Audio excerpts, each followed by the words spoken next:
I'm Heather from booktubes, and this is my second quarter DNFs. I am a huge DNF advocate. We should all DNF consistently, I think. And so for the second quarter, I DNF'd 19 books, which is significantly less than the first quarter, which was like almost 40, something like that. So this is good. This is all good. And I'm just going to go in the order that I have them on Goodreads and tell you why and how I DNF them, maybe a little bit about them. I have definitely noticed from doing this video that I DNF most consistently immediately, about 30% and about 70%. Those are my most likely windows to DNF. Hey, just popping in to say that 13 of the 19 books were new to me authors, just in case you're curious about that. Does tend to be mostly new to me authors. That was the ratio for this quarter. So the first one is Daughter of the Moon Goddess, which is the Celestial Kingdom Duology #1 by Sulin Tan. This is a young adult fantasy based on Chinese mythology, Korean mythology. I don't remember which one this is. And it was fine. There was absolutely nothing wrong with it. I don't read a lot of young adult fantasy, and I wasn't really feeling it, so I DNF'd about 30%. Then I have Coffee with a Side of You, which is Entertainment District book #1 by B Love. This is a Black love author that I have read several books from and enjoyed, but I've also had some that I didn't love as much. And right at the very beginning of this book, it talks about her toxic relationship with her mother. She has to like meet her for lunch or something, and I was like, I'm out. We're done here. Carpe Read'em, not today, Satan. No, so I bailed like in the first 2 or 3 pages. Then I have The Heir, which is Kingmakers #1 by Sophie Lark. This was basically my last chance for Sophie Lark because I kind of wanted to read the Stark New Adult series, and the prologue, I DNF'd in the prologue. I can live without Sophie Lark's work. I just can. But she's very popular, which good for her. Congratulations. Then I have Scandal in Spring, which is Wallflowers #4 by Lisa Kleypas. This is a very popular historical romance, and this is the 4th book in the series, obviously, the final book. And this is about 30%, and they were doing, it's like supposed to be, it's kind of enemies to lovers because she doesn't want to marry him, but he does want to marry her. She's his dream girl. And there's this game on the lawn. I don't remember which game it was. Cricket? Bowling pins? I don't know. And it's supposed to be like this epic kind of showdown between the two of them. And I didn't care. I didn't. And I was like, all right, I think I'm done. All right, one brief interruption later. Then I have Vicious Bonds, which is the Tether series #1 by Shanora Williams. This was a new to me author, and it is supposed to be like Peaky Blinders fantasy. And I believe it's a Black author, and our main character was Black. But basically every single content warning in here, I did not like the way that it was handled. And I read about 70% of this. This is how you know it's bad.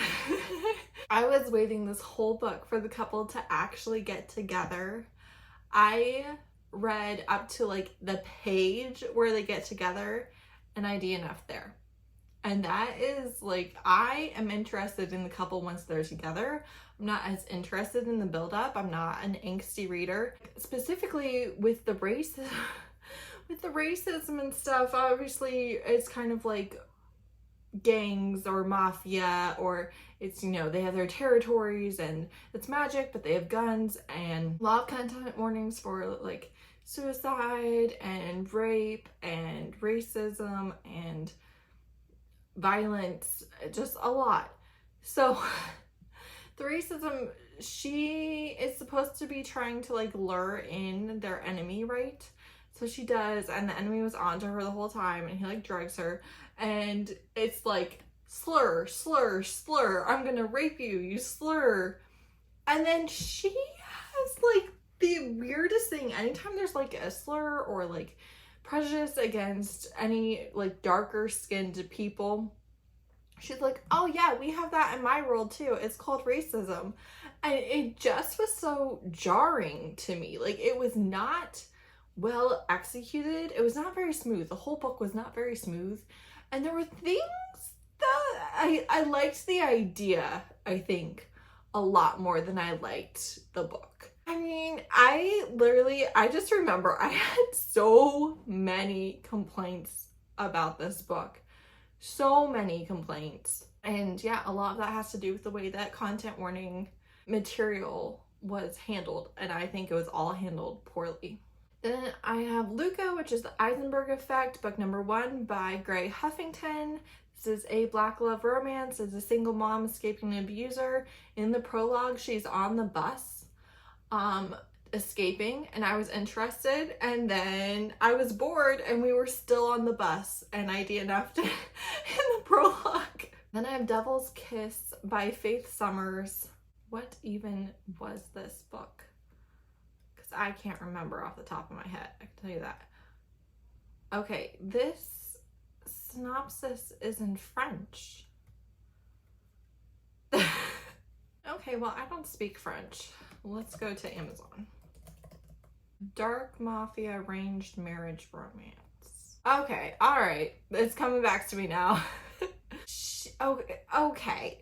All right, so we open up and like he is being burned to death after being tortured by the man who just butchered his mother because she was the mistress to a mafia lord, and then that man was her father, and he's treated her like a princess, and she has been arranged to marry his father's eldest son, which was his brother, but obviously now he's on the scene, so he's taking everything. He's taking over the kingdom, he's taking the bride, all this stuff, which I love the stolen from the wedding trope, but he was just, the way that he was written, I think specifically, it was so cold and so like toxic, and he was like, well, but I can get my dick wet in her, like that type of thing, and I just didn't like the way that he was written at all, and so I DNF'd pretty early, first few chapters. Then Empire of Sand, which is the Books of Amba number 1 by Tasha Suri. This is the only DNF, I think, for this quarter. No, there's one more that's a possibility. The only DNF that is still on my TBR. I tried to read this 3 different times. I got 4% in. It's a fantasy romance. And when we open up, there's this magic creature in her half-sister's room, and they summon her, and she goes and like takes care of it for her sister, even though it will anger her stepmother, the queen, and then like she's going to be punished for it, and we don't know what. And I like I was so stressed out. I was like, what is this queen gonna do? I don't want to know. So just like everything about their magic, I think it's like the magic of the indigenous people or of the old ways or something like that is basically kind of frowned upon, and she's magical and she's part of these magic creatures, yada yada. I still want to read it, but I'm just really struggling to get past whatever scene this is with the queen. Like I said, I picked it up 3 times and only got 4% in, and it's mainly because of that. I'm really stressed about it. So if you've read it, let me know how stressed I need to be. Spoil me for that part anyways. I really like knowing the worst thing that happens in the book. It really helps me to not be anxious about it. Then Stone Hearts, a Monster and Fae romance, War of the Underhill, book number 1 by S.E. Wendell. This, I really like the cover. It is a gargoyle and a fae. She's the gargoyle, and I DNF'd this early. Clunky writing. I would just say this wasn't well done. Then Banging the Easter Bunny, Valley of the Old Gods number 2 by Dahlia Davies.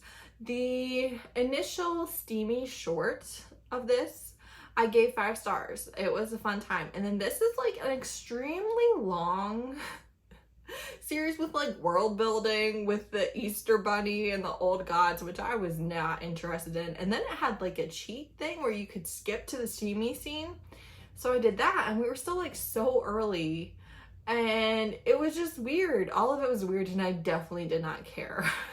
Then I have The Dawn of the End, which is The Rising number 3 by Kristen Ashley. This is the 3rd in a chronological fantasy romance series, and each chapter is a different POV, and you're following 4 different couples getting their love story all at once. They are the like arranged marriages to stop the beast, and you also have other side characters that you're also following. So it's a lot.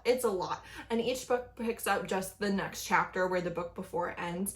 I read the first 2 books a couple years ago now, and I was like, I kind of feel like picking up the 3rd book, so I did. Obviously I had a little bit of a hard time figuring out who was who and where we were and what we were doing, because I do that. I just pick up where I left off and hope to figure it out. And then the other thing is, I did make it like 30% into this book, which is long. It's like, that means I made it like well over 150 pages probably. And just decided I didn't care about seeing them stop the uprising. I didn't care about seeing them communicate and fall in love and actually treat each other well. And also, I don't love having to follow everyone at once. I much prefer really getting the focus on one couple and getting to see their relationship. So I'm done with this. Then I have Elemental Inferno by AJ Locke. This is a fantasy romance series, kind of maybe more paranormal. It's the elements, and they can only have sex during their season, which is weird. But then like one of the elements gets murdered, and it's very dramatic. And I was like really hooked, and then I was bored. And this is short, and I think I made it about 30%. I was like, Heather, maybe you should continue. And then I was like, Heather, no, we shouldn't.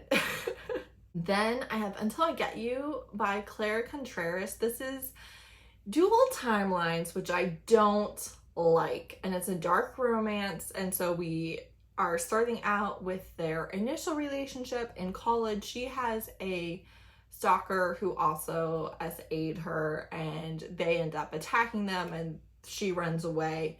Then 3 years later, you get the second timeline. So he's like stalking her home from a party when they meet. And I was like, oh, I don't know. I'm stressed. And I despise knowing that I'm reading dual timelines. Do not start your book with 3 years ago. 10 years ago. Do not start your book with, this is the summer that I fell in love. Like, I hate it. I do. I hate it. I understand that it serves a purpose, but I deeply dislike it. And so it is almost impossible for me to push through that because I just don't want to read it. Now, this being said, this is the other book that is still a possibility for me to pick back up. I have read 2 books by this author and not loved either of them, but some of my friends really love this one, and I asked for a bunch of spoilers and they did that for me. It's a possibility, but I wouldn't hold your breath. Then I have Possessive Captor, which is the Valenti crime family #1 by Kelsey Calloway. I have no idea what this book is about off the top of my head. Oh, the police chief calls me a thug, but soon he's going to be calling me his son-in-law. So he kidnaps this girl and is going to force her to marry him. And it's another one where it was just clunky. Their dialogue was not great.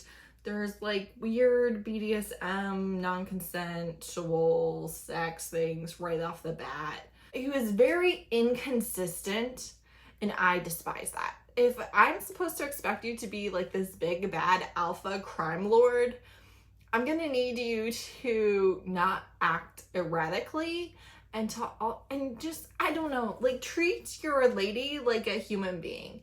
I'm all for being like dominated in the bedroom, especially if you're, a mafioso. Okay, like I can get on board with this like dark, sexy thing.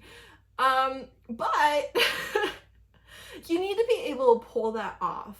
And if you're not pulling it off, if I think that you sound ridiculous, we aren't having a great time together. We're done. Then I have Lady Ruthless, which is Notorious Ladies of London, #1 by Scarlett Scott.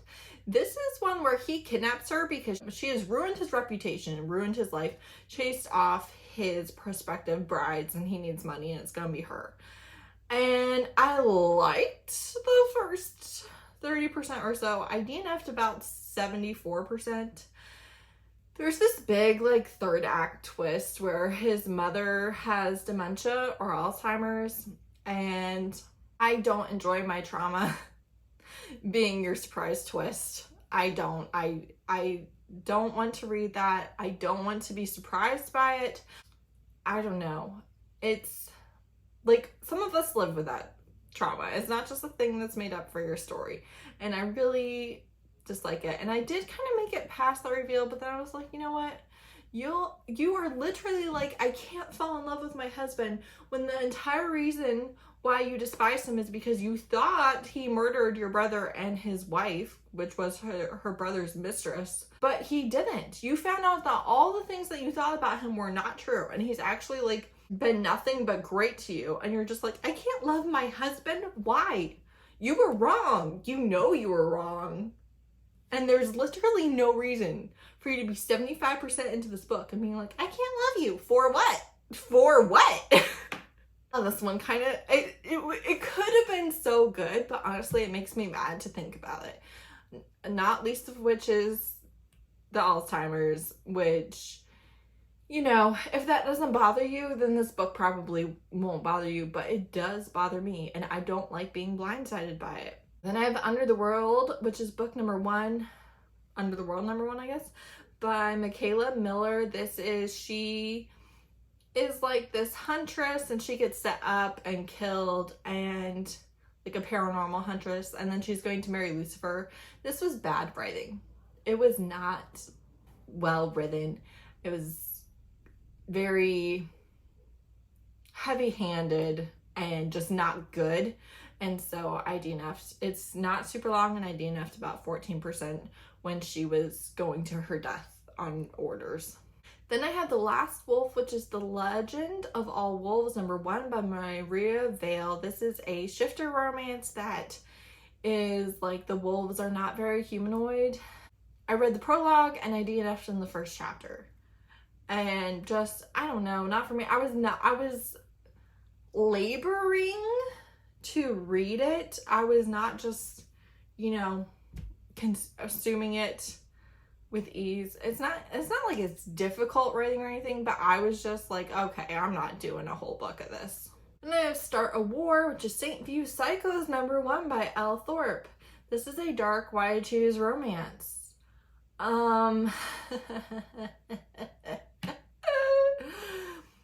Okay, so we open up with her abusive, neglectful home, and her mother's abusive, or her mother's at least neglectful, but her mother's boyfriend is abusive, and I think her mother was a sex worker, and maybe the boyfriend was her pimp, and we see the mother getting beat and raped basically, and then her brother and his friend like get her out of the trailer. They give her some food, they, you know, sleep in their tree house or their tent or whatever, and they talk about how like she doesn't have food and stuff, and then she goes and lives with her rich father and is just like the perfect little society girl, and I don't understand it. I'm sorry, like I don't buy it. I don't buy it that you had that much trauma in the first 5 or 6 years of your life, and then it doesn't shape who you are. And then turns out she's with an abusive boyfriend who has never abused her before, but her brother dies. And he like calls her and gives her like this code warning right before he dies. So she goes looking for him. She finds his best friend. They find his body. Best friend takes her home. And then her fiance is like, you're a whore. And he abuses her right after the friend drops her off. And I was like, no, we're two chapters into this, and we've already seen multiple abuse scenes, and I understand that sometimes like that setup is there, and then like they are a phoenix rising from the ashes, but I just don't like reading abuse. And if that scene had been interrupted maybe and she had been rescued, maybe I would have continued, but she wasn't. And then she was like, I'm a slut, I deserved it anyways. And I just don't have time for your self-healing journey. You can take it on your own.